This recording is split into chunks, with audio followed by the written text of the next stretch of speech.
just as keen, so also our media, local media. I think the Black Lawyers Association, other organizations do want quite naturally to get a sense of where we are at this point in time. 350 years or so, we were an unliberated people. The most important day calendar of this country, whatever is happening, is the 27th of April, 1994. So getting our marching orders, an assessment from that date, becomes very important. 30 years we are today. I have the honor, the pleasure to ask Comrade, do you say comrade in the media? So I have the honor to ask former, if you want, President Thabo Mbeki to come forward and share his thinking with the nation and with yourselves on where we are today as he sees it. Thank you very much. President Mbeki. Oh, sorry.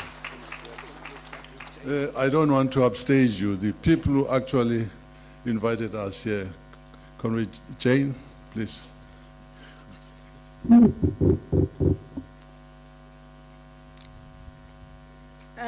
Thank you so much.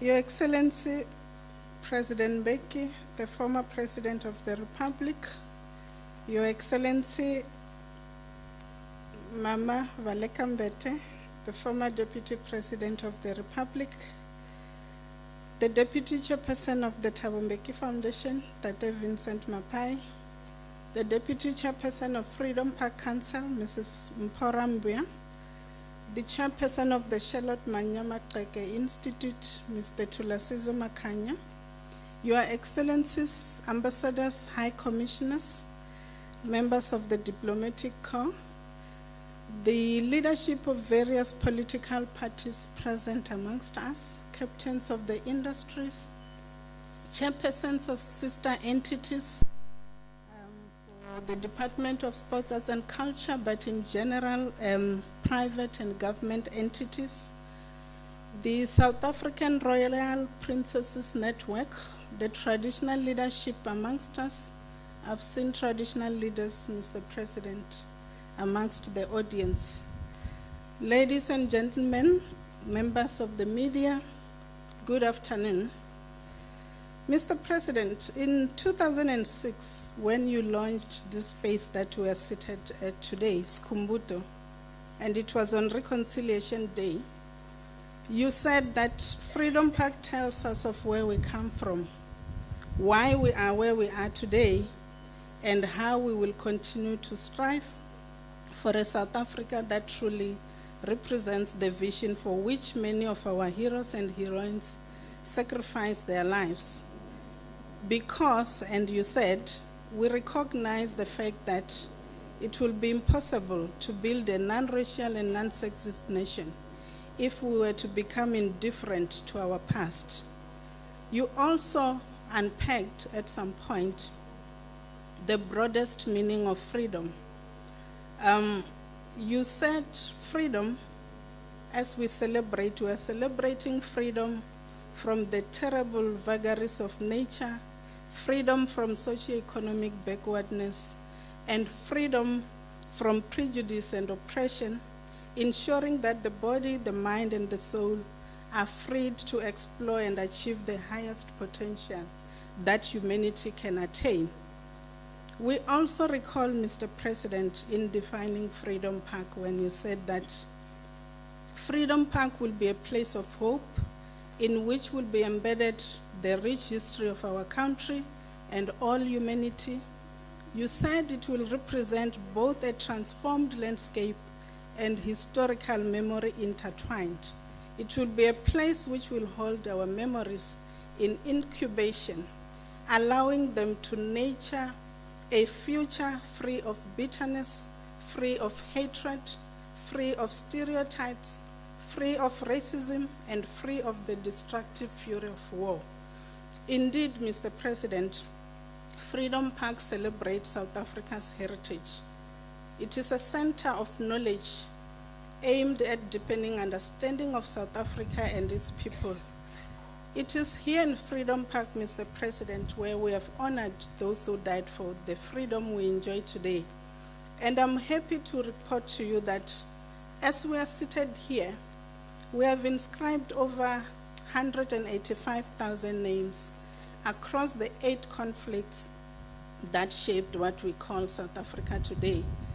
And Mr. President, for us, as we look back at the 30 years of freedom, we do that through the lens of our mandate, which is to honor those who gave their lives for the liberation.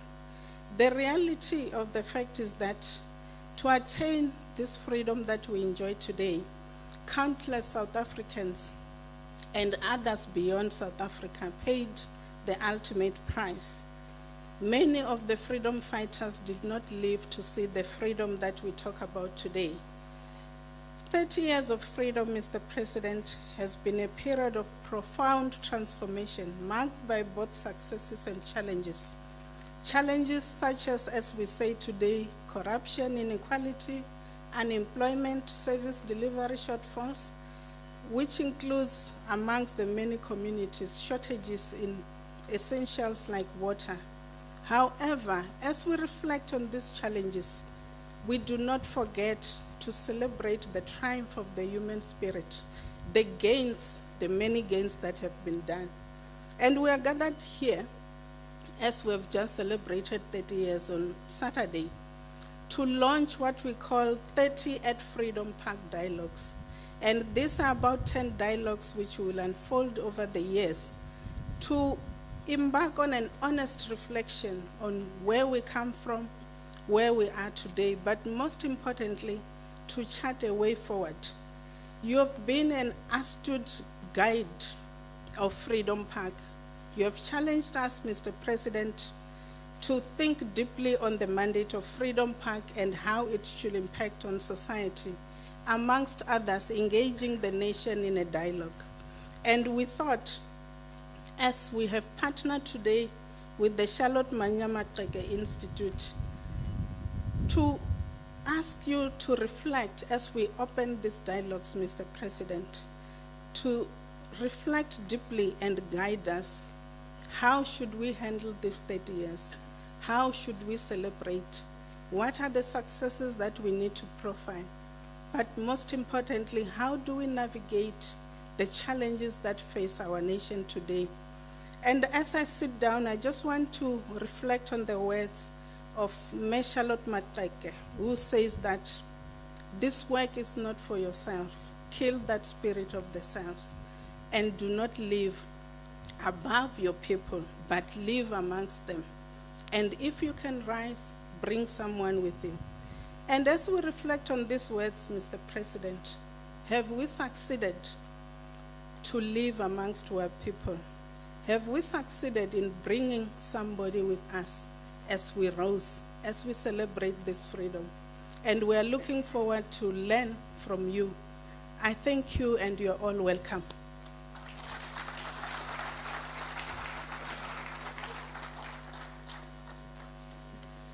Thank you very much, Famadi. And thanks for fixing what I didn't do in the all honorable people around here, protocols observed. You are warmly greeted. So at least you all know now who are here. I would like to invite Mr. Makanya, who is to give supporting remarks. Chairs the Charot Man Institute.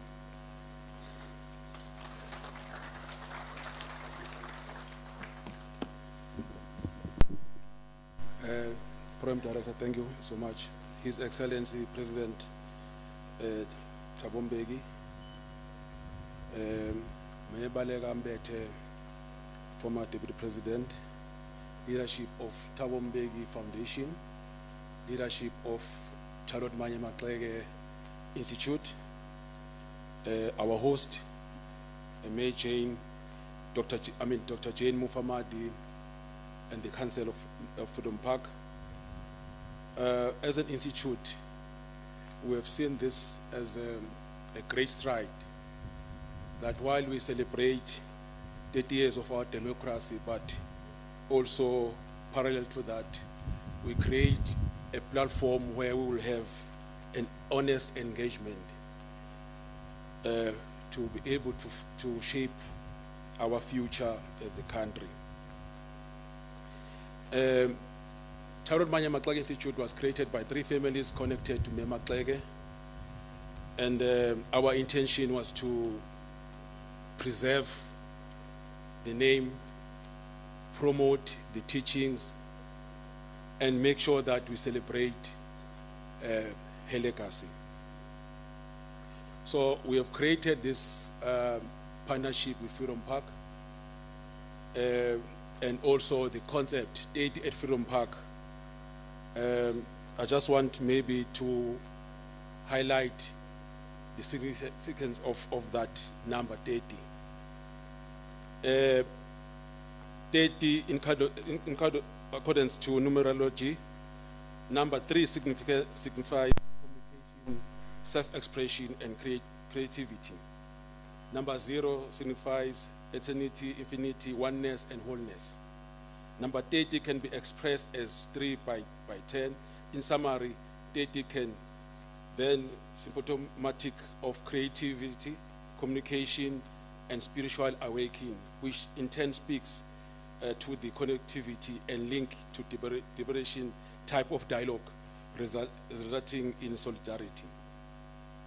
So these dialogues will be deliberative dialogue, an inclusive form of discussion, providing a way in which community members of diverse views and experience seek and share understanding of a problem and to search in favor of a common ground for causes of action.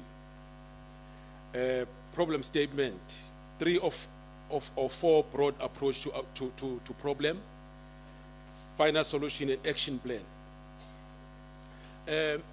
Before I sit down, I just want to share with you how many different people would describe our icon, Mema Klege.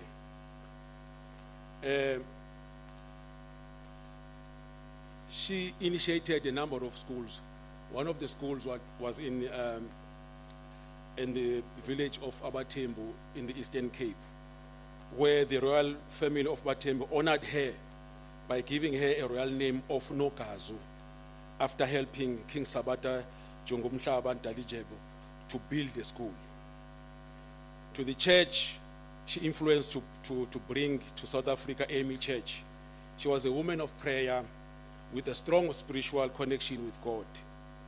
To the women of the world, she was the unshrinkable and fearless woman who fought vigorously for their emancipation, a leader who stood tall amongst men. To the academics, she was towering intellectual, a trailblazer, and a trendsetter who was selfless. After graduating from Wilberforce, she influenced the university to accommodate more Africans, including a first democratic elected of Malawi, President Kamuzu Banda. To her mentor, Dr. W.E.B. Du Bois, who she met at Wilberforce University. She was a principled and uncompromising Pan-Africanist who was able to demand a seat at male-dominated table while extending her hand to same men to also fight other forms of oppression. To the first president of the movement, a Congressman, Dr. J.L. Dube, she described her as the mother of African freedom. If President Mbeki was her president, I was going to say Mayor Charot Man was influenced by Botopilo principles, as she always put people first. And the author of her biography, Zubeida Jaffa, put it nicely when she named her book, The Beauty of the Heart. The great poet S.A.K. Mkai praised this icon through a poem he dedicated to her. And he said, Manzi emabele mati yase Africa wabeka amabele kubaThembu umabandla kondaba kwaZondwa eTshalaga kwingcwaba likaNgangezwe mazi emabele badi yaseAfrika azinonyaka yaphusile nje logangwa yintokazi kabani na menzeleni ilitshe lokukhunjulwa zishaqisane ngalamavilakazi aze angalitshalwa kowabo aze angalitshalwa eAfrika aze angalitshalwa emhlabeni aze angalitshalwa eAfrika itshe lisesekelo Ethiopia shukumani bafazi. It is for this reason that the institute that bears her name we are on a journey to establish an integrated development in her name, which will have a girls' school as an anchor project. So we are extending our hand to South Africans. As we celebrate 80 years, let's also create a new path of celebrating our icons with programs and projects that talks to their values. There can be no better way of honoring Mema Klege after 30 years of our democracy than to have a prestigious girls' schools that would produce other many Makleges. I thank you.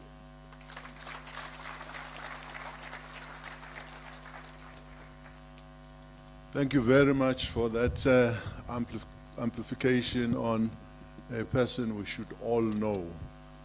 The more we get to know about some of our less known heroines, the bigger a people we shall be. Thank you very much. There is an appeal you're making, and I hope that was taken heed of. At this stage, protocol.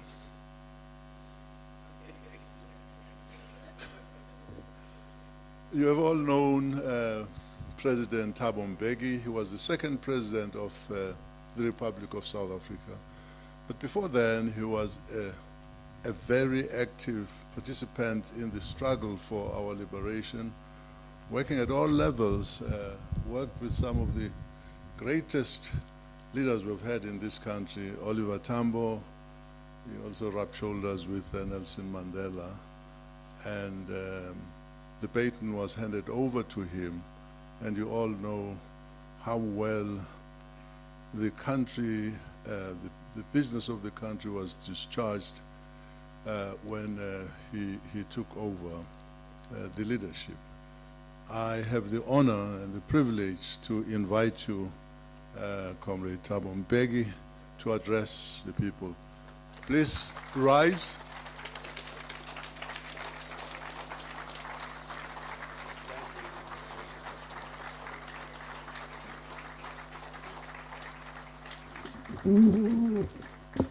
Thanks, Comrade Chairperson. Let's please sit down. Let's sit down.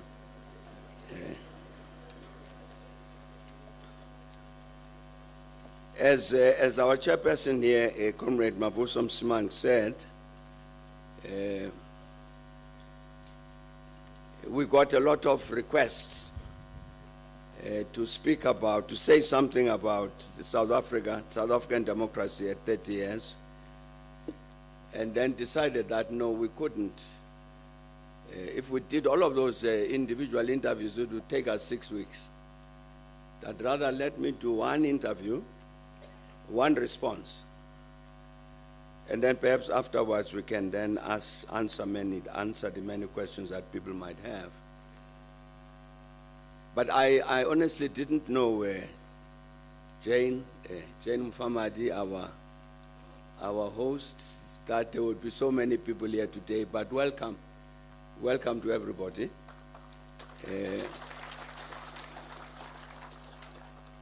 And I must also say, Jane, thanks a lot for deciding to host us, because I think this must be an introduction to quite a few of us who are present at Freedom Park.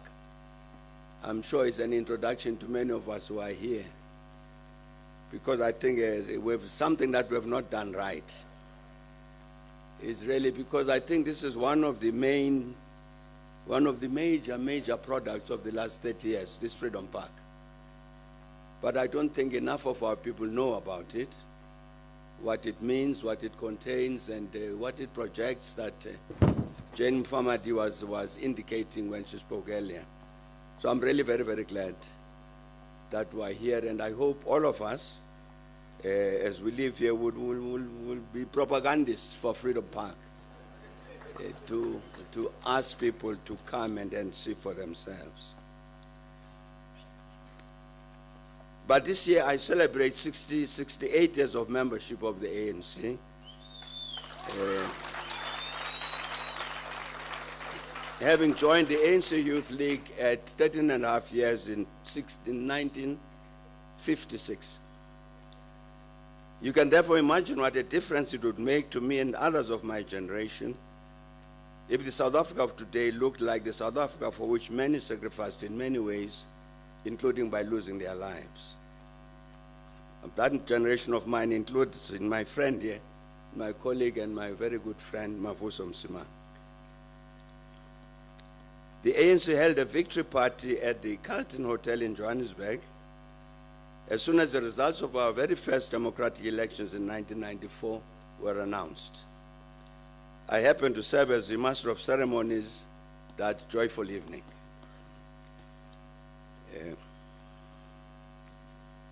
Our esteemed guests that evening included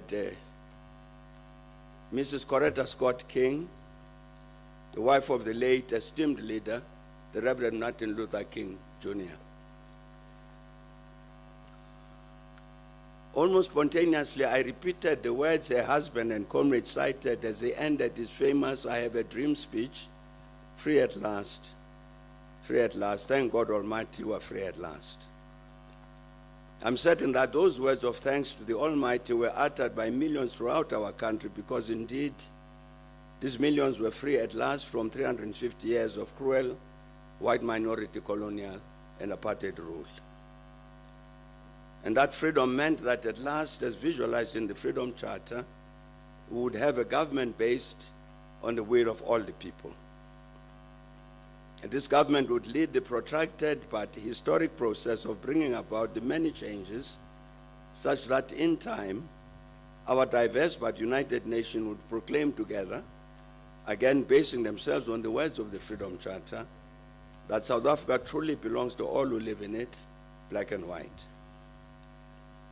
And all of us will recall that the 1994 election manifesto of the ANC was based on the Reconstruction and Development Program, the RDP. After the elections, the RDP was slightly recast and presented to Parliament by the Government of National Unity as a white paper.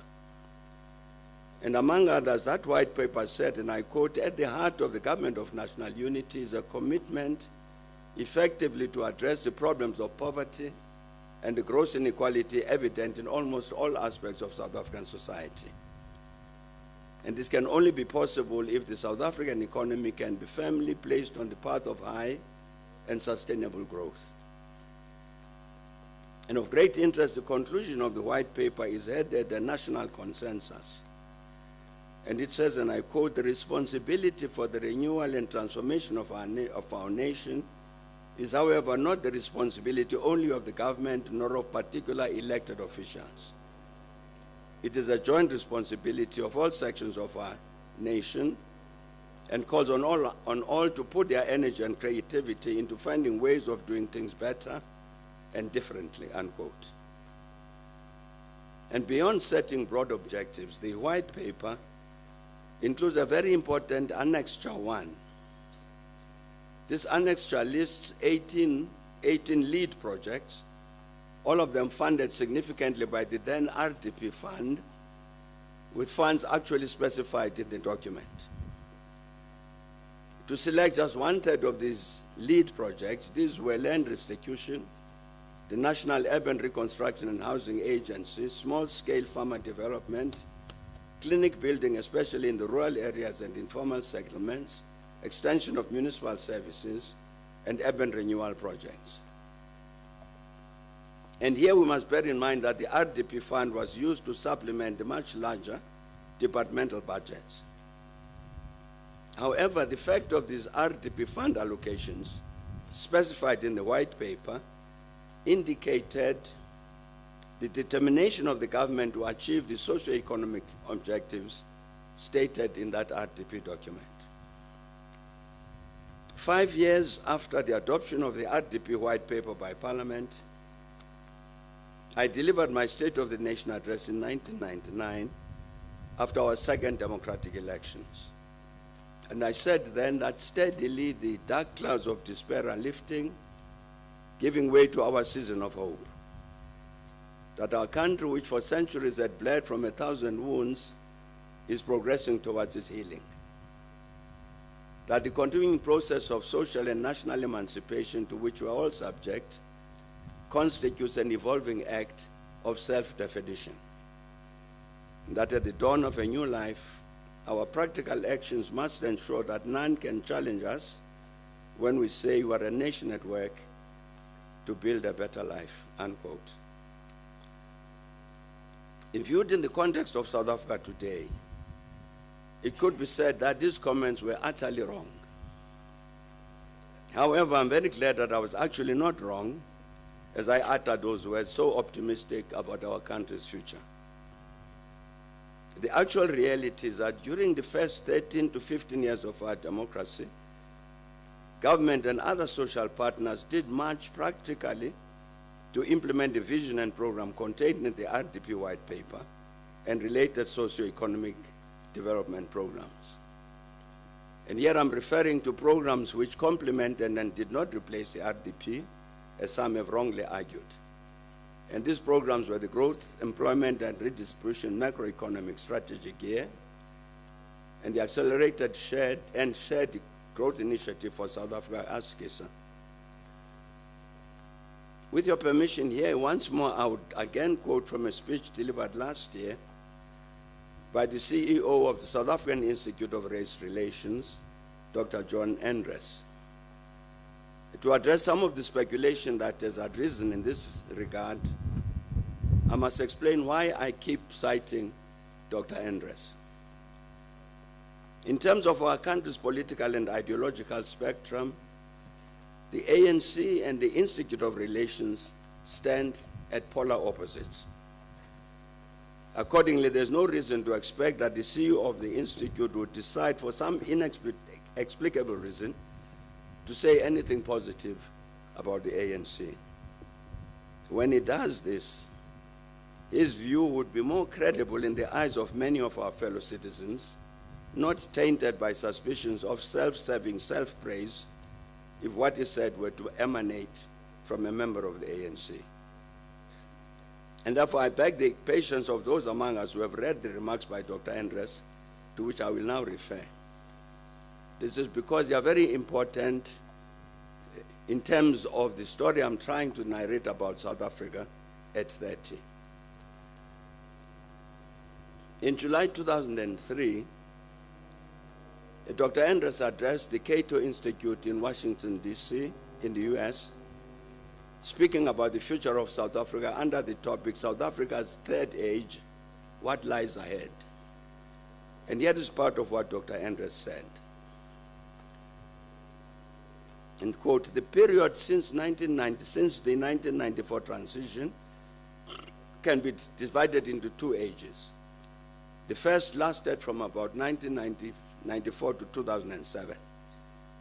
The second age started around 2008, and we're now at the tail end of it. The two ages reveal themselves clearly in South Africa's development indicators. I will describe for you some of the development indicators, and then we'll speak about what lies ahead for South Africa as it moves out of the second age into its third age.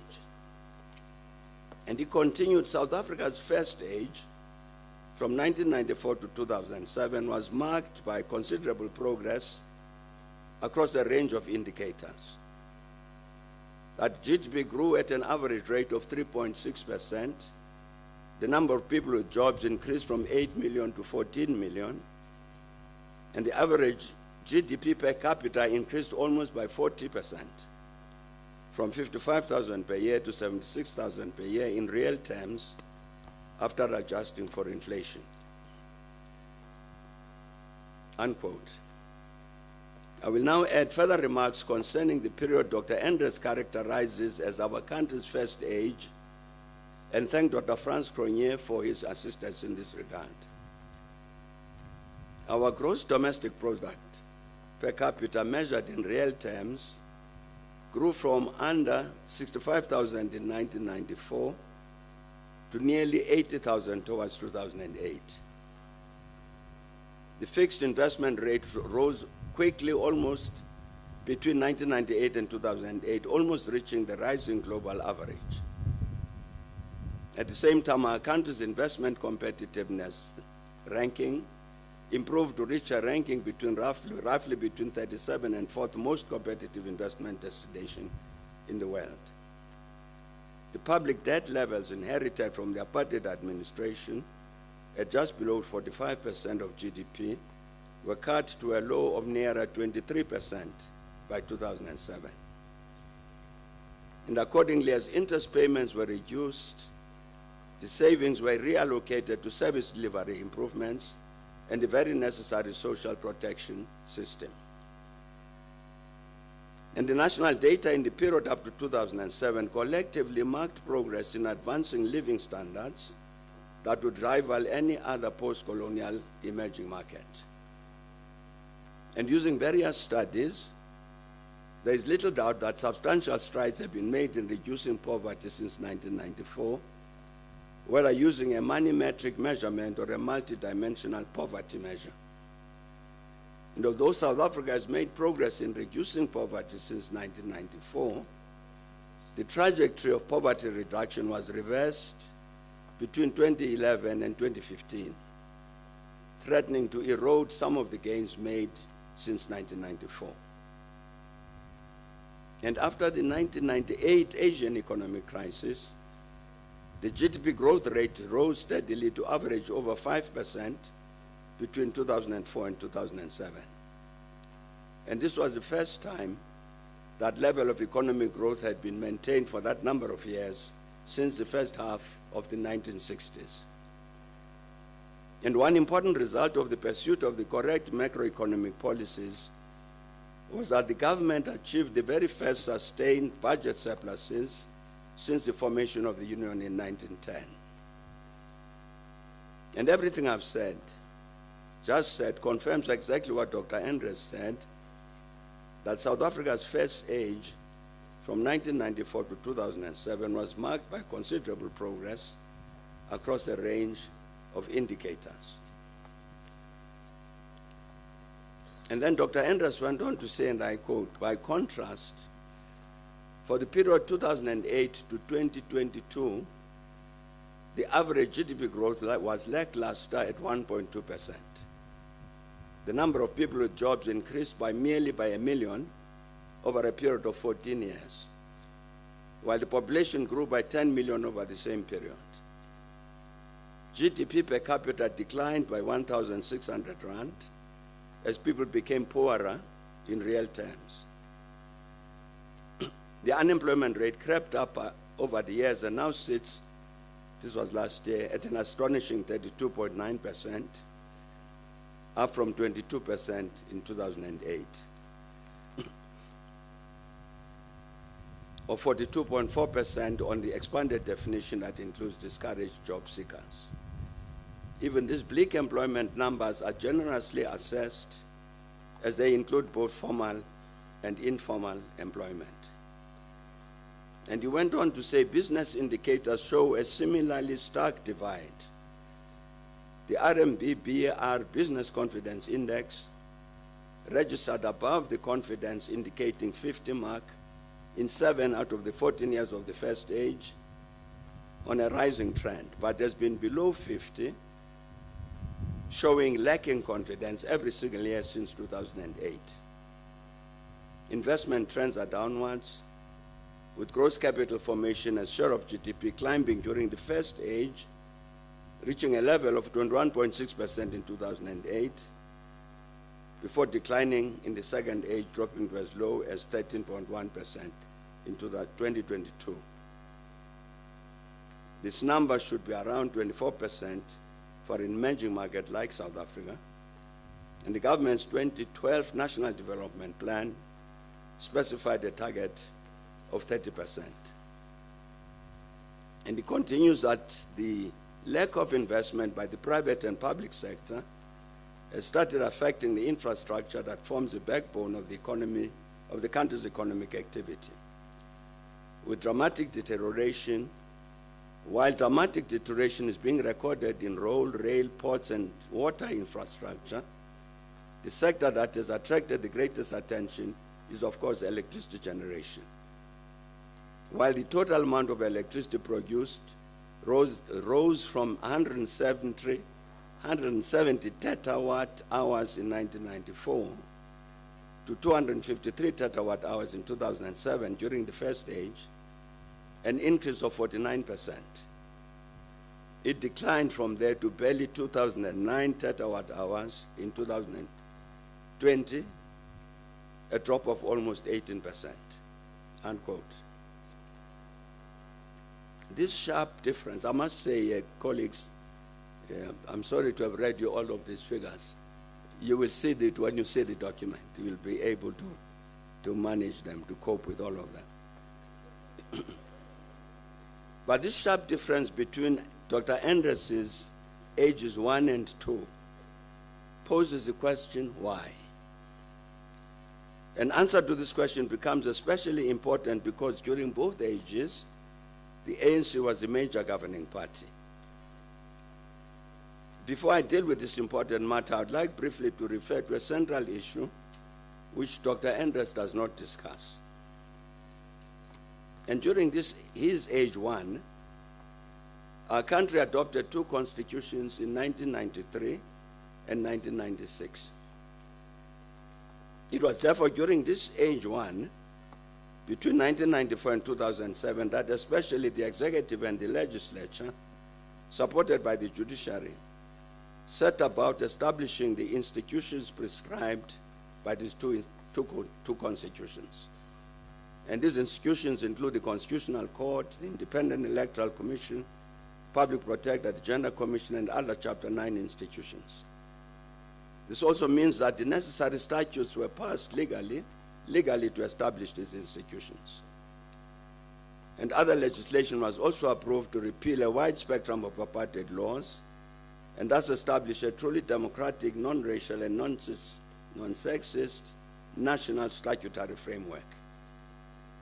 In summary, in addition to the socio-economic progress made during Dr. Andres's age 1, we also owe to the democratic order we enjoy today to the work that was done during the same period, 1994 to 2007.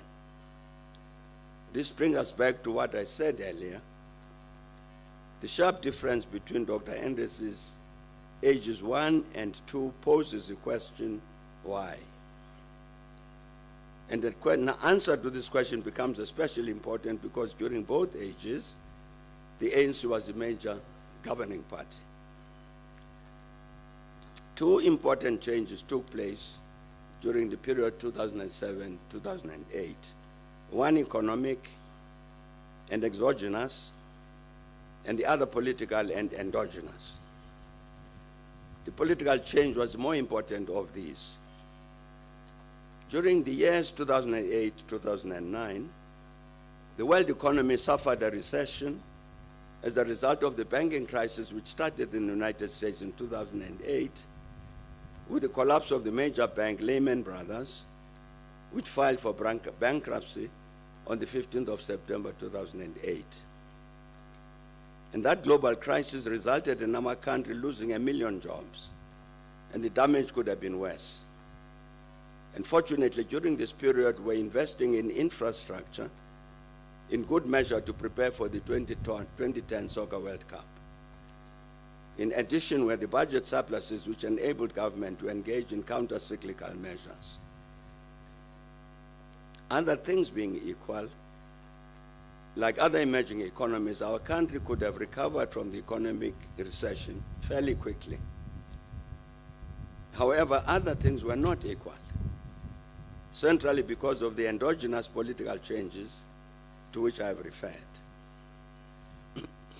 As recently as 2 years ago, in April 2022, the online journal Politics Web published an article by the eminent African academic and intellectual Herman Gilliomere entitled "When the ANC Lost Its Brain." And this provides a clue to the political change I have mentioned. All of us are familiar with the concept of the Rooi Gevaar, which was strongly advanced by the apartheid regime and establishment. In his treatise, Afrikaner Anti-Communist History Production in South African Historiography, Wessel Visser has written that in the 1950s, Piet Meyer published a pamphlet containing a concise history of communist activity in South Africa. The cover page displayed an ominous specter of a Bolshevist looming like a giant over a Christian city in South Africa. Wielding a hammer and a sickle, the giant went about destroying the city. And Meyer illustrated how this South African Communist Party's policy was repeatedly defined and dictated by Moscow. And in his book, The Red Trap, Communism and Violence in South Africa, Chris Vermaak, a South African security police officer, asserted that a Soviet-inspired communist plot was being hatched to foster anti-apartheid sabotage, subversion, and revolution in South Africa. And he said agents of the SACP infiltrated organizations like the National Union of South African Students, the ANC Umkhonto weSizwe, South African Congress of Trade Unions, and even the South African Jewish Board of Deputies. And according to this historiography, the objectives of the Freedom Charter, quote, carried the unmistakable stamp of communism as the SAP acted in international cohesion with Russia. And this document went on to say from the 1970s onwards, South Africa was now being perceived by the West from its strategic global position vis-à-vis Soviet and Chinese strategic intentions. And the discourse of the anti-communist publications of this period shifted accordingly from the Red Peril inside South Africa to the Soviet and Red Chinese menace and expansionism in African states bordering white South Africa. And elsewhere, Taryn Halsall and Johan Wasserman wrote that in the apartheid-era textbooks, in line with the political ideology of the National Party and within the context of the Cold War, Russia and communism was a red peril. Communism was foregrounded as a threat to especially capitalism and the white way of life. And Wessel Visser said that the average white South African, especially during the period 1974 to 84, was imbued with the psychosis of a fear of a worldwide communist threat.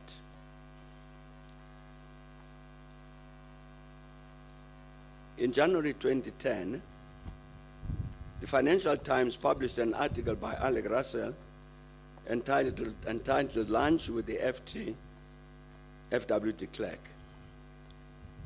And the article said that, encouraged by the fall of the Berlin Wall, which took away the Rooi Gevaar, or fear of a communist takeover, de Klerk was emboldened to press ahead with changes which led to the end of apartheid rule, unquote.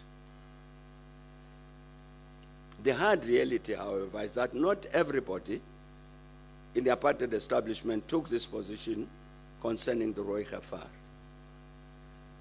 For instance, in his book, The Afrikaner's Biography of a People, Herman Gilliomere writes, and I quote, "To preserve its image as a national movement, the ANC, as distinct from the South African Communist Party, did not commit itself to a socialist state.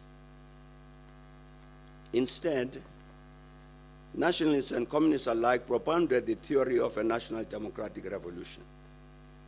In the first stage of this revolution, the goal was to take charge of the political and economic system, and from this basis, create the conditions for the transfer to socialism, which was to be the second stage. The author then says that wanting to put all his efforts into the NDR's first phase, Mbeki, quote, postponed the introduction of socialism indefinitely, unquote. You will understand from this quotation that to this day, sections among the old apartheid establishment continue to hold this entirely false view that the NDR, the fundamental policy of the ANC, is in fact an old communist policy. The argument states that the communists prescribed this NDR for countries emerging out of colonial domination, this being the first step on the road to socialism. Later, those leading the NDR would then take the next step, the introduction of socialism. It was exactly on this basis that Professor Khilio Mie wrote the article headed "When the ANC Lost Its Brain." And specifically he wrote, quote, "The ideology of the SACP was very close to that of the Soviet Union. And the SACP dominated the ANC-SACP alliance during the years of struggle. And the ANC's intimate relationship with the SACP and its association with Moscow have acquired something of a smell. It is clear that the paralysis that has seemed to grip the ANC government is due largely to the decline of communism as an ideology and the cessation of the flow of expert advice from Moscow." And quote, President Cyril Ramaphosa's appeals to his voters sounds increasingly like calls to stragglers who have lost, who are lost and without guidance, unquote. These comments communicate the convictions of those unlike F.W. de Klerk, who never believed that the collapse of the Berlin Wall and the disappearance of the Soviet Union meant an end to the Roy Gefar in South Africa. To the contrary, South Africa still had the SACP-dominated ANC, intent to advance from the NDR to socialism, regardless of the fact that it was experiencing some paralysis because it had lost its real brain, the Communist Party of the Soviet Union, excuse me, and was therefore without guidance because of the cessation of the flow of expert advice from Moscow. Earlier, I quoted some analysts as having written that during the apartheid years, communism was foregrounded as a threat to especially capitalism and the white way of life.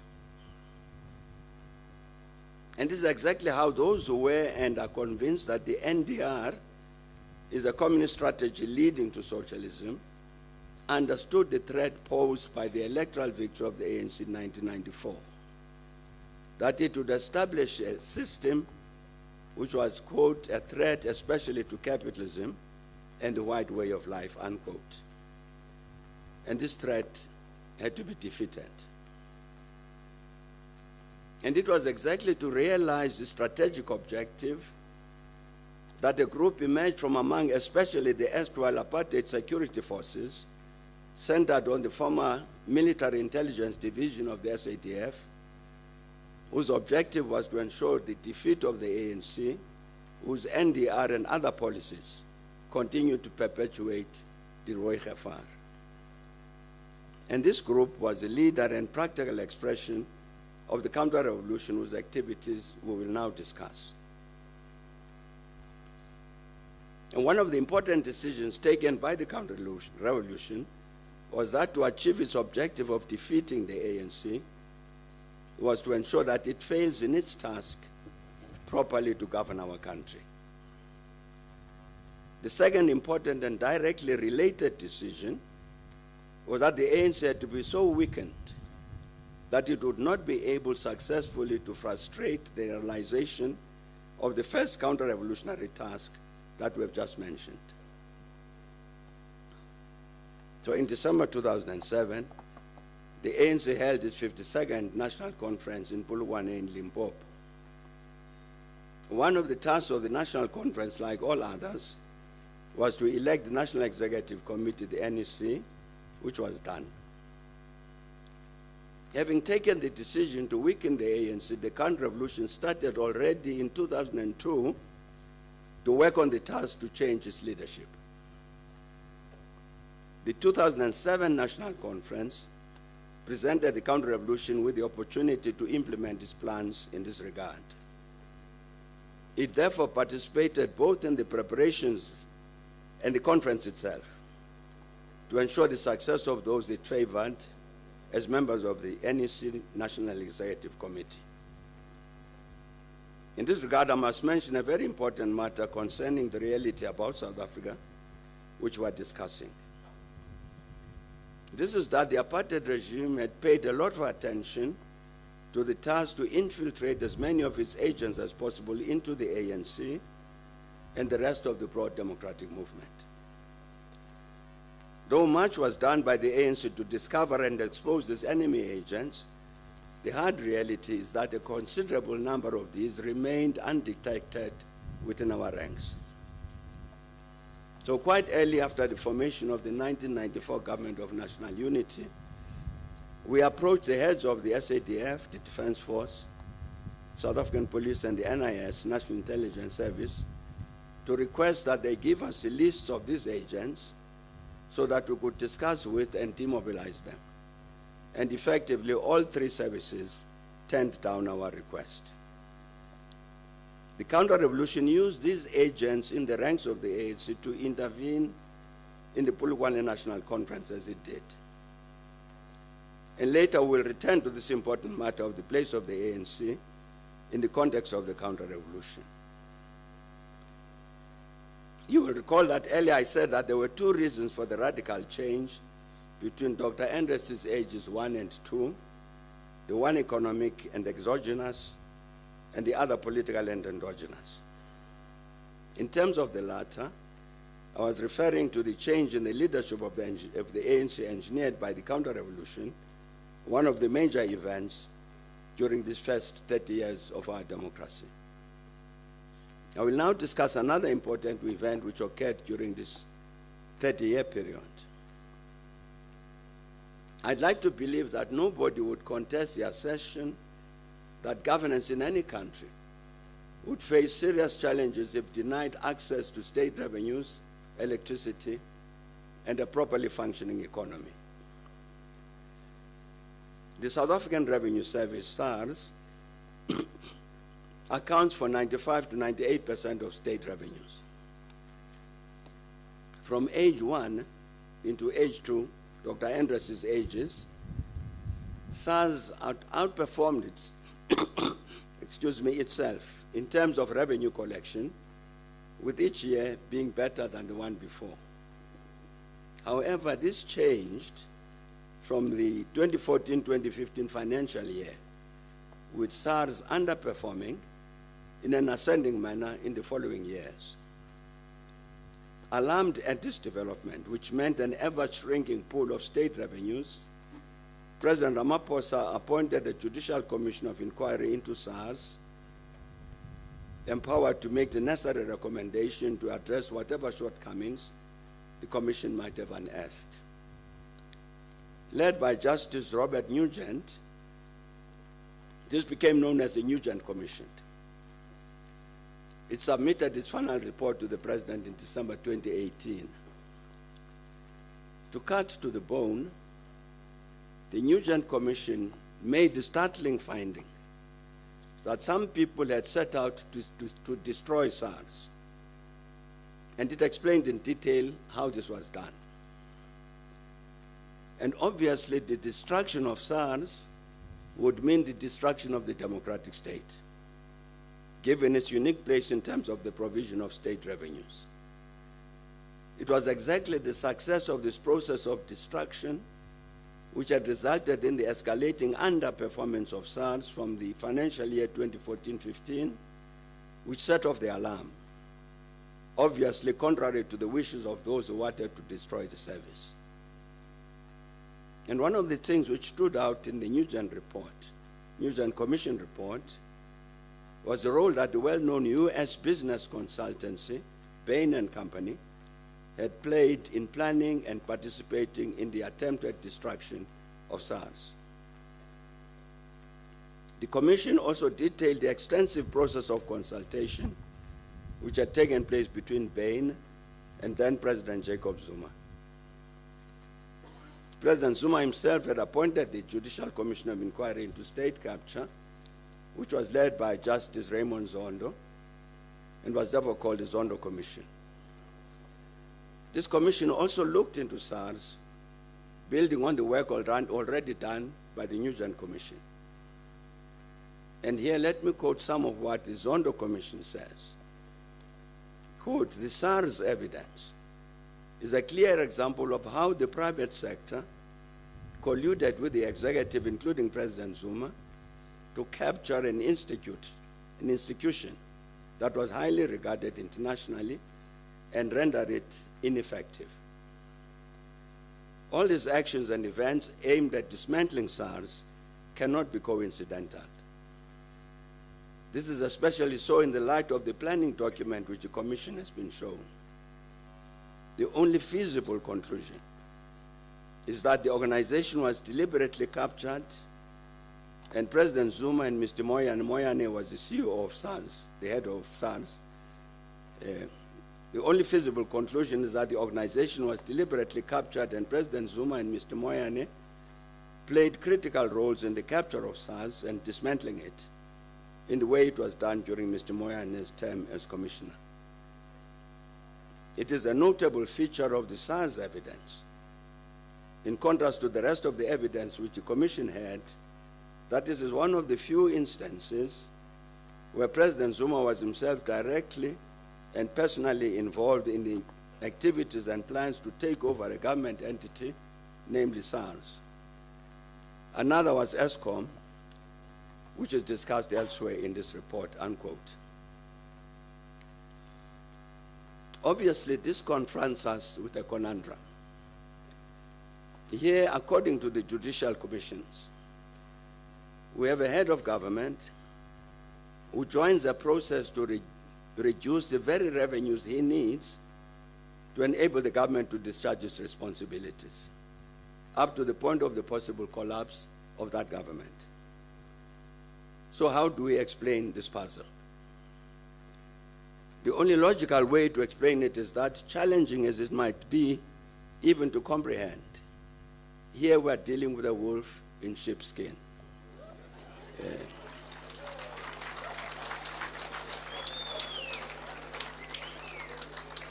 Accordingly, in terms of this, I said it's only logical way to explain it.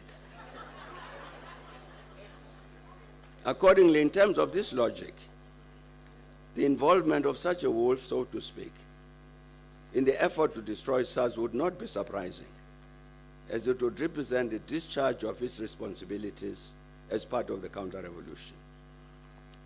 And time will tell whether this logical deduction is in fact correct. To conclude this section, it's important to note that President Ramaphosa acted on the recommendation of the Nugent Commission to remove the then head of SARS, Mr. Tom Moyane. He appointed a new head of SARS, Mr. Edward Kisvetter, under whose leadership the service has largely recovered the competencies it had lost under Tom Moyane. Let me now address another important matter. Virtually no country in the world, including ours, can function properly without electricity. It would therefore be obvious that to realize its objective to ensure the failure of an ANC-led government, the counter-revolution would do its best to compromise the supply of electricity to democratic South Africa. There is a particular false narrative that has attended the electricity crisis which has affected our country for some years.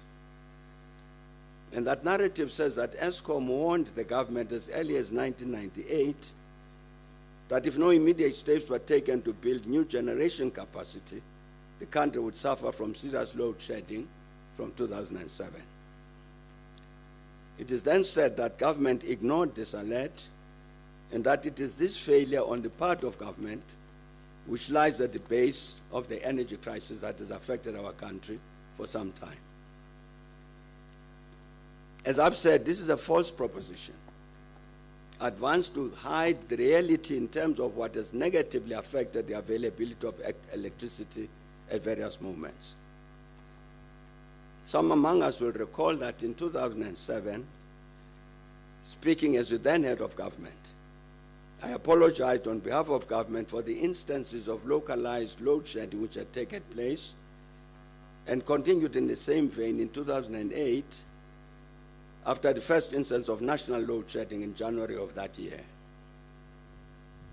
With regard to the latter, it was only 11 years later, in 2019, that we discovered that our apology had been misplaced. This was because the January 2008 national load shedding was completely unnecessary and had been deliberately engineered from within Eskom and had absolutely nothing to do with any failures on the part of government.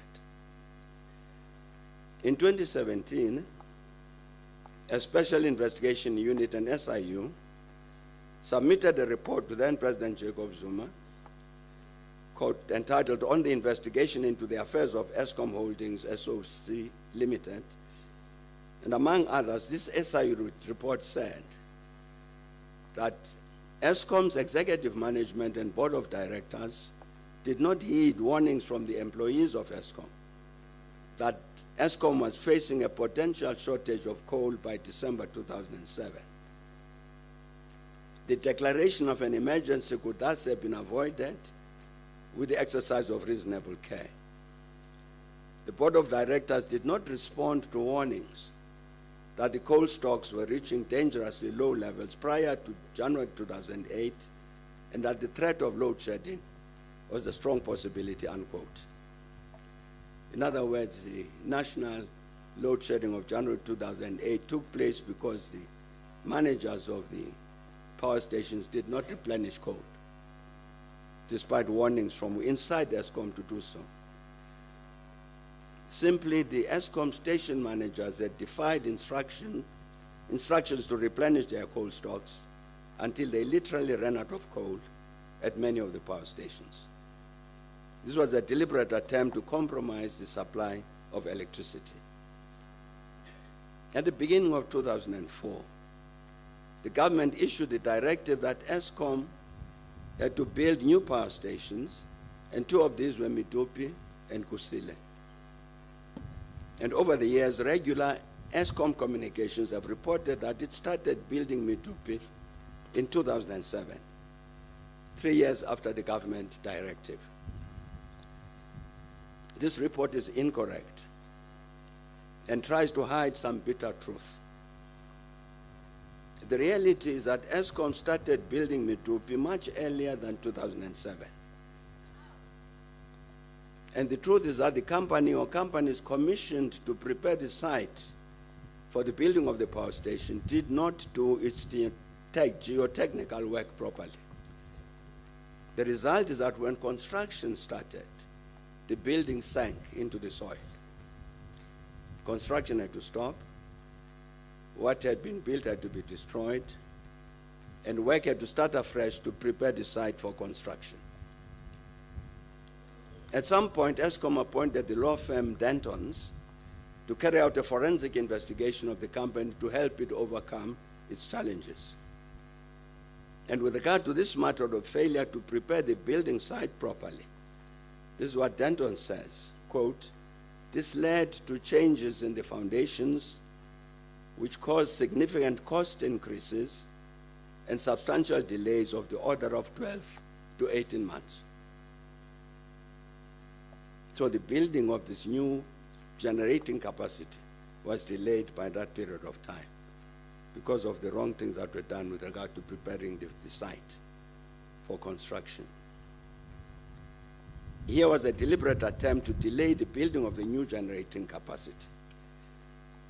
And during February 2023, last year, the then Eskom CEO, Mr. Andre de Ruyter, submitted an affidavit to the Pretoria High Court, the Gauteng High Court in Pretoria, and among others said correctly, quote, in 2005, Eskom had not built a new power station for approximately 16 years.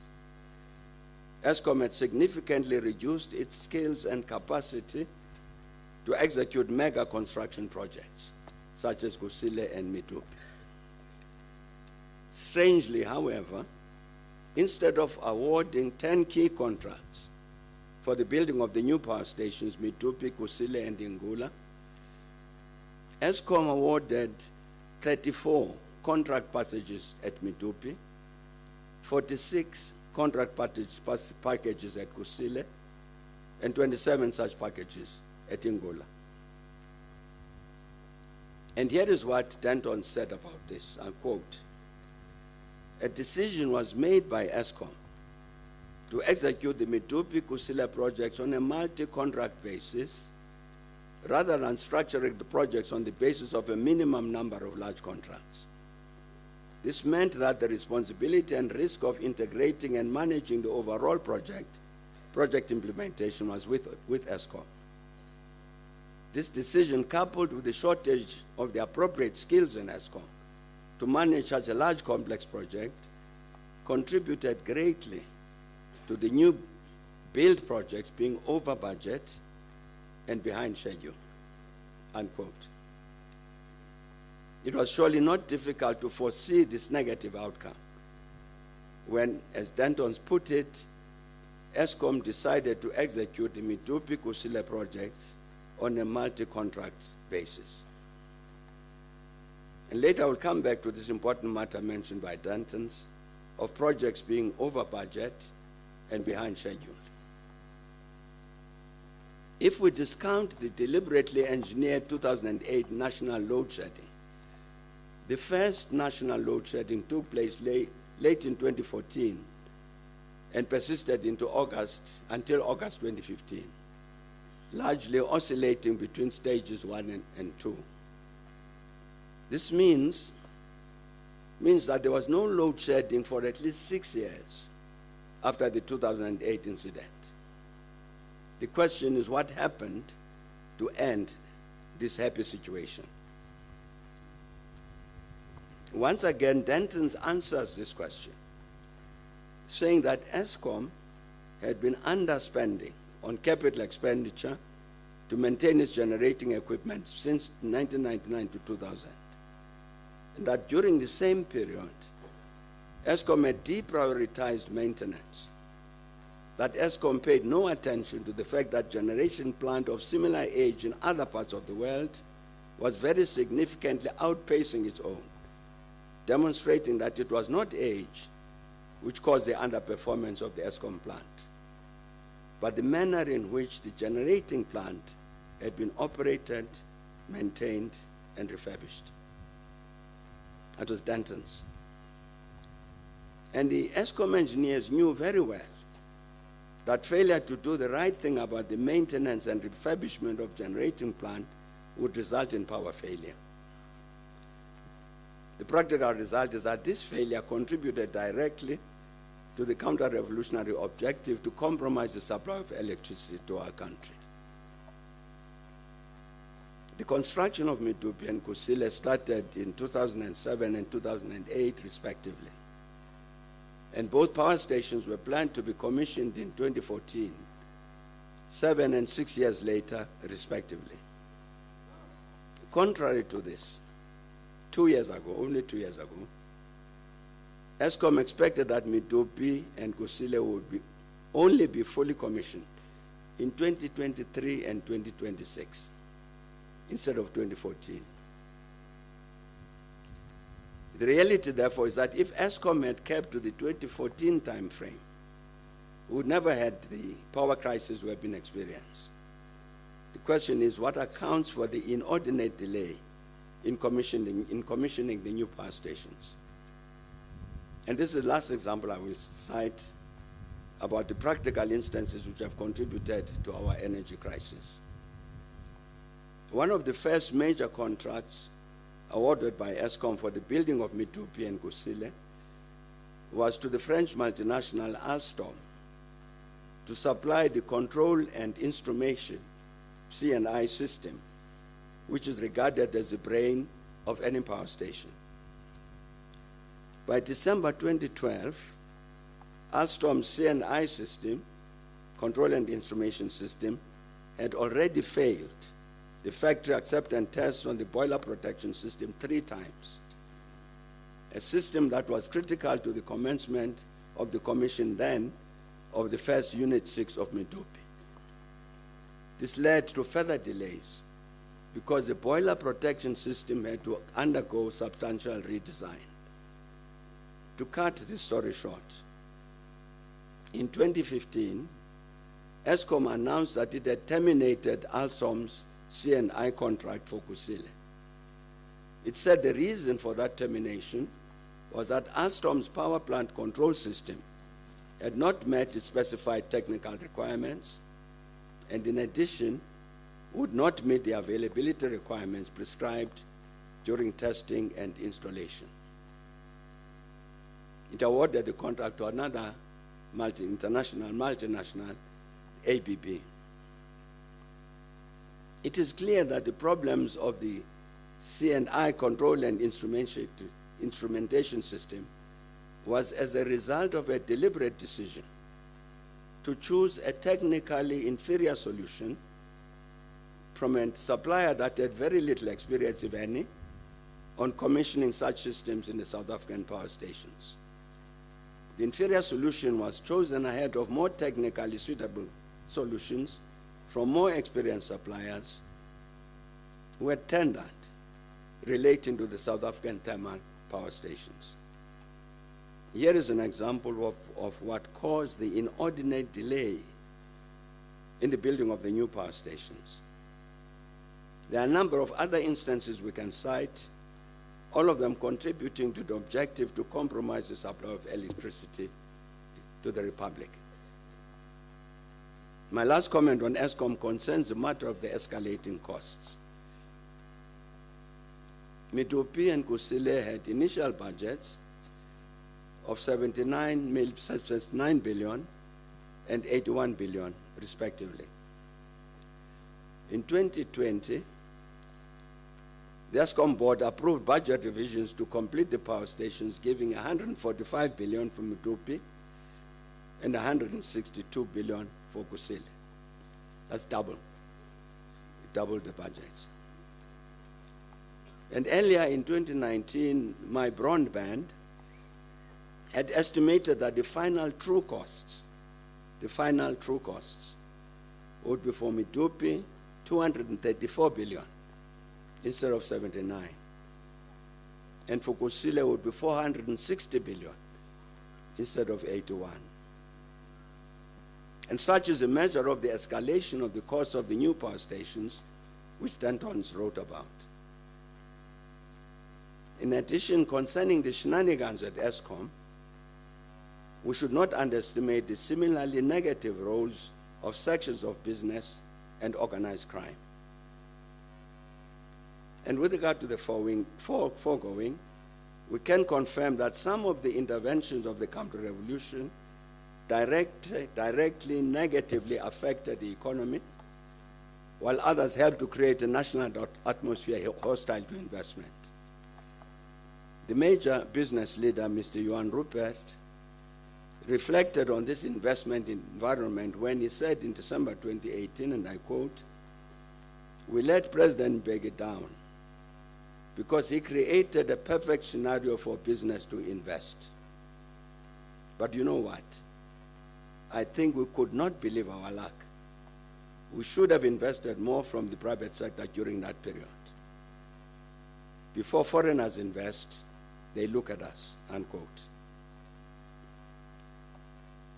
Of course, there are other instances we can discuss concerning the destruction visited on our country by the counter-revolution in its determined effort to defeat the Roy Gefar represented by the ANC and its NDR. I'm talking here about such institutions as the South African Police Service, SAPS, National Prosecuting Authority, the NPA, Department of Health, and others across the board, including the state-owned enterprises. And earlier this month, in April 2024, this month, one of our communications media published an important article written jointly by advocates Shamila Batohi and Anton du Plessis, respectively NDPP and Deputy NDPP, National Director of Public Prosecutions. This article is entitled, "Building a Fit-for-Purpose NPA is Crucial for South Africa's Future," and makes this important observation. It says, in 2019, when the incumbent National Director of Public Prosecutions was appointed, South Africa was reeling from the effects of a decade of state capture, an attack from the inside, a stealthy and deliberate war waged on the rule of law by the very people whose job it was to protect it, unquote.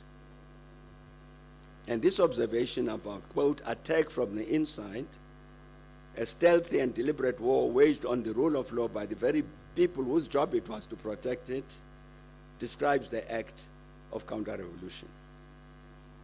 And in this regard, I recall some of the instances cited in Justice Mukhoro's report about what the court has said about Advocate Jiba, for instance, that Jiba's conduct is inconsistent with the duty imposed on all public officials, functionaries, by Section 195 of the Constitution, to be responsive, accountable, and transparent. And that Jiba's stance is technically formalistic and aimed solely at shielding the illegal and rational decisions from judicial scrutiny, unquote. In the minority judgment of the Supreme Court of Appeal about Advocate Mkhwebi, also a member of the NPA, said, and I quote, "Mkhwebi lied about the events of both 5 and 9 December 2011 and abused his position.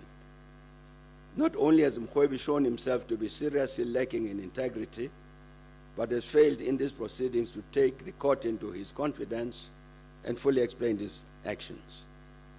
All of this hallmarks him as a person unfit to practice as an advocate," unquote. It is clear that whatever their own intentions, the wrong things which advocates Jiba and Mkhwebi did as members of the NPA served the purposes, the objectives of the counter-revolution. And before we pass this reference to the NPA, it's important to note that President Ramaphosa used transparent processes to identify the new NDPP, to ensure that the right person was chosen effectively to address the recovery of the NDPP. The article I've cited asserts that this objective is being achieved. Let me cite one other instance relating to the state institutions, this time concerning the South African Police Service. Major General Benning Tlemeza was appointed head of the Hawks in 2015. However, this appointment was challenged on various bases, and ultimately the Pretoria High Court ruled in 2017 that this appointment was unlawful and invalid. And in this regard, the court said, among other things, quote, "The judgments are replete with the findings of dishonesty and malafidez against Major General Tlemeza. These were judicial pronouncements. They therefore constitute direct evidence that Major General Tlemeza lacks requisite honesty, integrity, and conscientiousness to occupy the position of any public office, not to mention an office as more important as that of the national head of the DPCI, the Hawks, where independence, honesty, and integrity are paramount qualities," unquote. It can therefore reasonably be argued that part of the process of disabling the SAPS by the counter-revolution would be the placement in positions of authority of such officers as Nhlanhla. Before I conclude my remarks about the specific role of the counter-revolution, I must cite what the former deputy head of the apartheid South African Army, General Roland de Vries, said recently about the mayhem which took place in July 2021, largely in KZN and in Gauteng. And during an interview earlier this month, General de Vries was asked a question about what would happen in a situation where the state loses control of the stability of this country. And here is part of what he said. Quote, in a sense, I would like to relate that to what happened in KZN in July 2021. On the 11th and 12th of July, if I can remember correctly, after Zuma was incarcerated, KZN started burning overnight. And brand new Range Rovers and BMWs without number plates, and people dressed in red t-shirts and caps just driving into the rural areas and the cities. And the plundering started overnight. And it was, to my mind, a well-orchestrated revolutionary threat which materialized as if by signal, as if by magic. Because it says it was, to my mind, a well-orchestrated revolutionary threat. I think it's counter-revolutionary threat, which materialized as if by signal, as if by magic.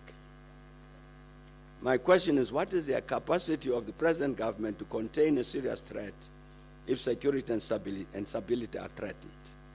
And the general says the government and the police don't have control over the security situation in our country, unquote.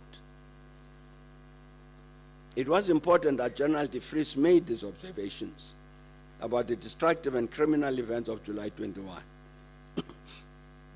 because they confirmed the estimates some had made about the deadly events of July 2021, that these constituted a practical exercise by the counter-revolution to test its ability to destabilize the country. And this is exactly why General de Vries expressed his concern about the capacity of the present government to contain a serious threat if security and stability were threatened. I can cite other examples illustrating the damage caused by the counter-revolution in the public sector. However, I believe that what I've said so far will suffice. I must also speak about the critically important decision adopted by the last two ANC national conferences that the ANC must renew itself as an absolute and urgent priority and for its very survival. The ANC conferences took this position as an acknowledgement that the organization itself was not in good health. And has been said repeatedly, essentially during the years since it assumed state power, the ANC has drawn into its ranks people who were only interested in getting into positions of power in government and abusing those positions for self-enrichment at all costs. And in time, some of those older members of the organization also adopted this stance. This represented a serious corrosion in the quality of some of the members of the ANC, leading to abhorrent behavior, such as embezzlement of public funds and other forms of corruption. And of course, we're talking here about a governing party. Therefore, it was inevitable that those who ended up in positions of state authority without the value system which was fundamental to the ANC would engage in activities directly opposed to the objective to serve the people. It would therefore be dishonest not to mention that some of the negative developments during our country's governance during the past 30 years were a result of negative actions taken by members of the ANC. Fortunately, the ANC itself has recognized the validity of the observation I've just made. In its latest and very important policy statement, the 2024 election manifesto, it makes some important and relevant commitments. Among others, it said, and I quote, "We admit we made mistakes as the ANC, with some members and leaders undermining institutes of the democratic state and advancing selfish personal interests. We are now raising the intellectual capacity and enhancing the moral and ethical orientation of our membership. And the living embodiment of a renewed ANC will be members who show exemplary conduct in society by upholding the core values and principles of selfless public service, discipline, and integrity," unquote. The manifesto goes on to make other commitments about such important matters as strengthening the links between government at all levels and the people, ensuring that the ANC public representatives and employees are held accountable for the basic services to communities, about strengthening investigation and prosecution capabilities, conducting rigorous lifestyle audits and improving vetting procedures, ensuring that there are severe consequences for corrupt activities.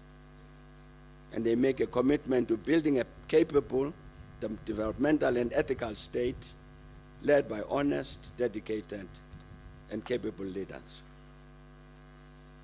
During the 30-year period we're discussing, the ANC has remained the single largest party, and I believe that whatever the outcome of the forthcoming elections, the ANC will still remain the largest political formation in our country as we begin our next 30-year period.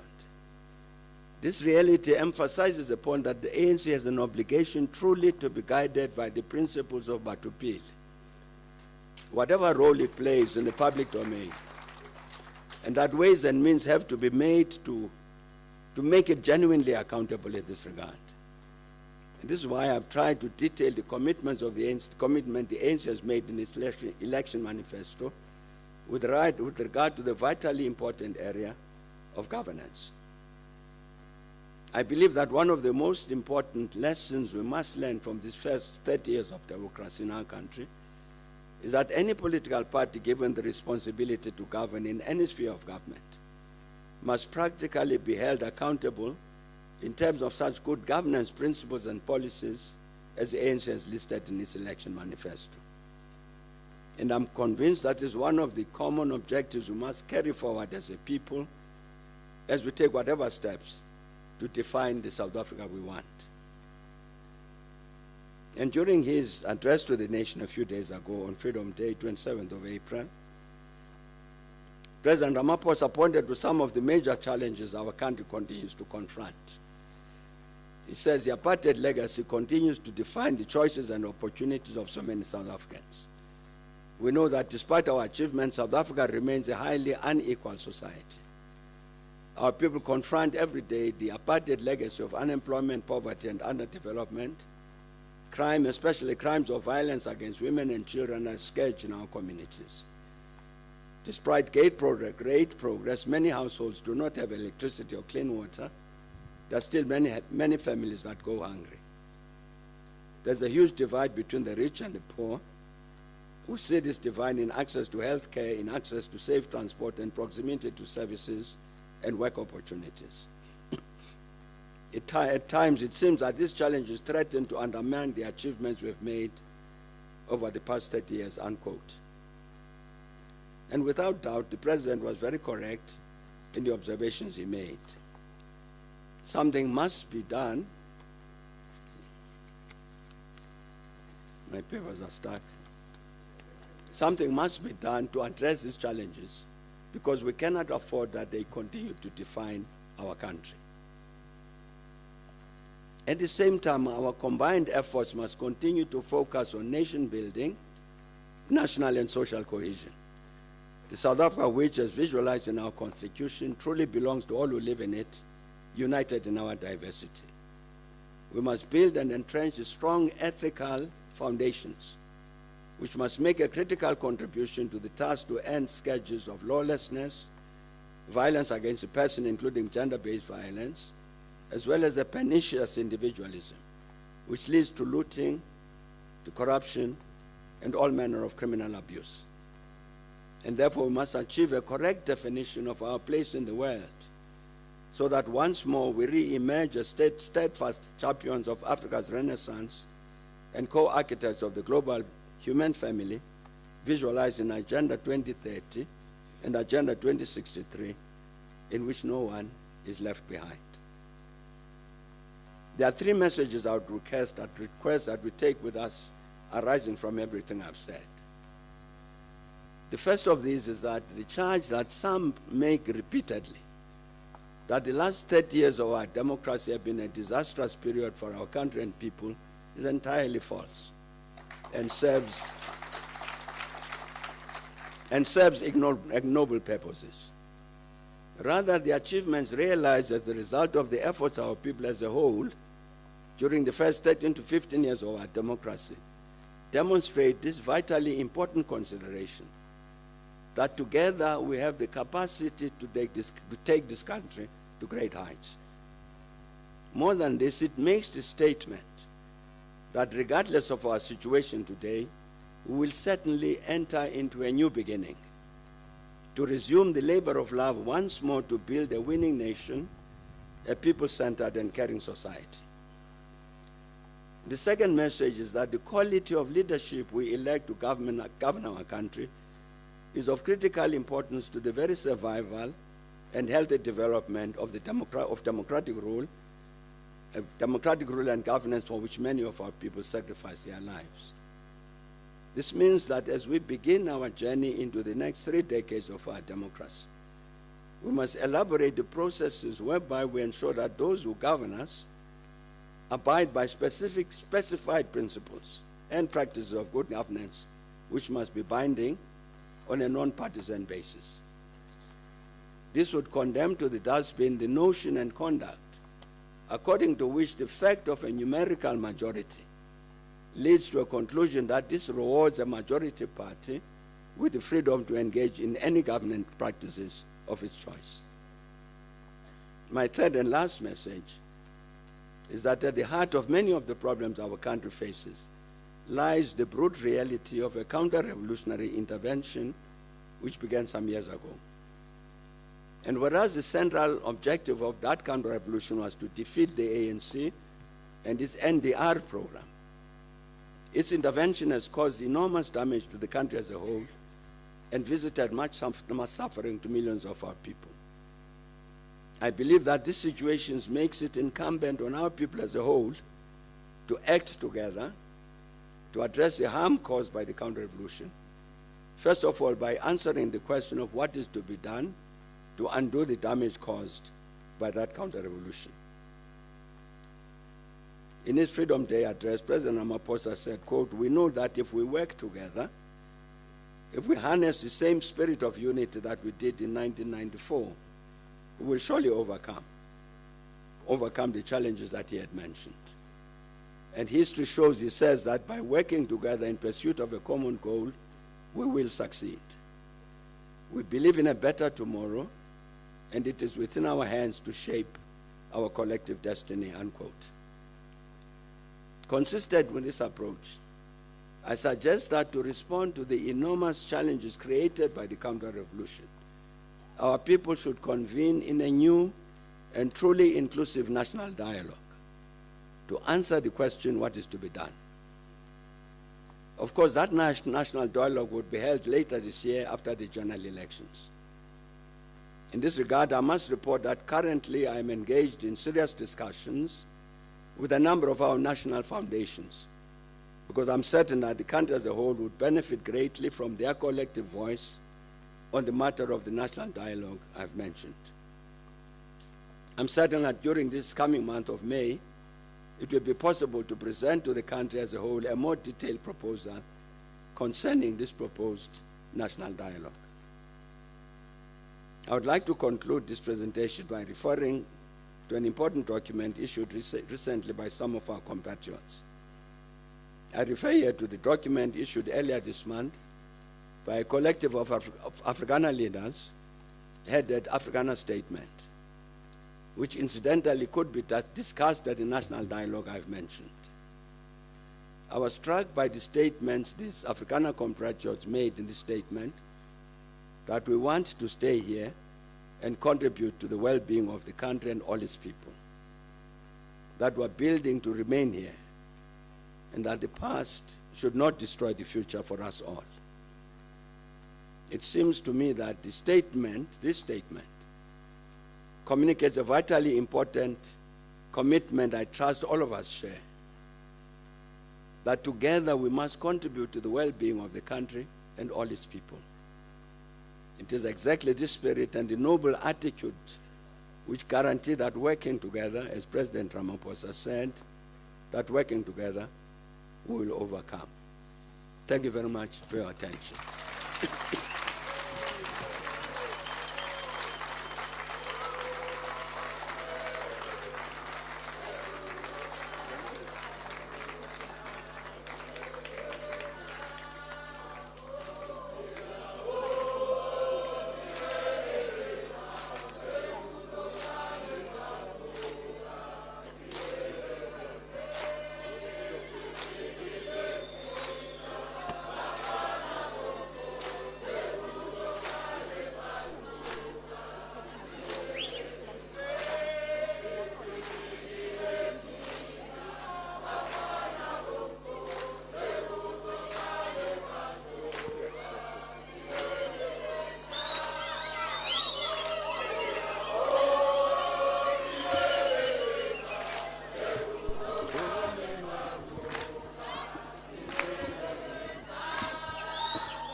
Well, I don't need to distill anything. It's been long but impactful.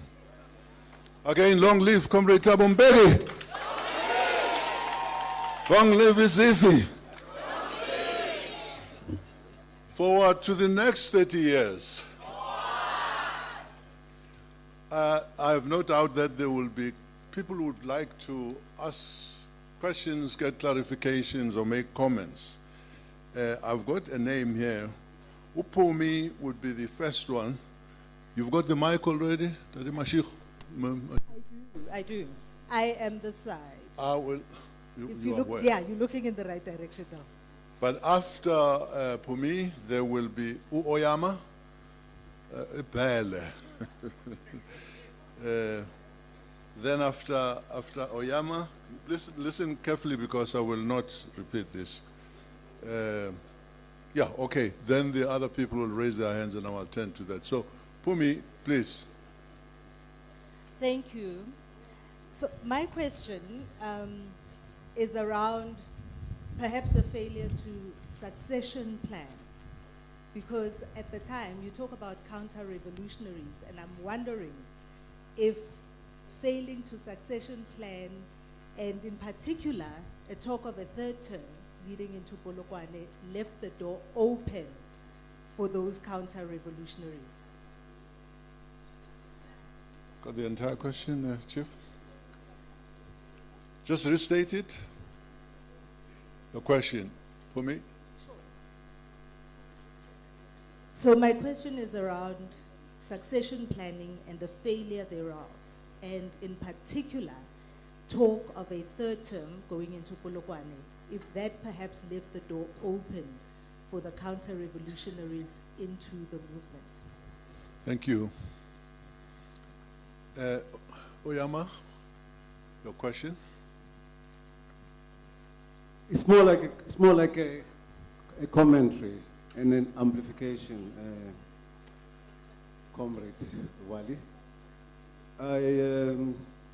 Thanks for a very lucid, explication of our current challenges, Comrade President Thabo Mbeki. And it does seem to me, I think as you point out here, clearly, that the problems we confront are beyond the efficacy of normal political engagement. They require a seismic reflection by the entire society, in a society-wide conclave, as you describe here, a national dialogue that would bring in the best amongst us, faith communities, the youth, women, political parties, of course, civil society, especially social movements, to reflect and review on what we can do to pull ourselves out of the rut that we're currently in. It is not business unusual. We need something big and consequential. At times of difficulty in our country, we have a history of doing this, whether it is about meeting in Bloemfontein, Walmanthal to form the ANC in 1912, whether it is meeting at the Congress of the People in Kliptown in 1955 to come up with a blueprint for the South Africa we want. I can mention other interventions like the conclave in Mitchell's Plain in 1983 that came up with the formation of the UDF, a multi-force, social movement that transformed our country, together with that, of the formation of COSATU at Corresfontaine on the 1st of December in 1985. I always refer to this thing as our Tet offensive. The UDF, COSATU emergence, that phenomenon led to the final, march to our freedom, which eventuated in another gathering, the Congress of the Democratic South Africa, CODESA, where we came out with a blueprint for a new South Africa. So adding your voice, your megaphone, your bully pulpit to this need for a grand conclave, a national dialogue to look and solve the problem that beset us is mightily important. Thank you. Thank you very much. Yes, he is not verbose, he is extensive. This man has just published a book, and I would be happy to promote it to all of you.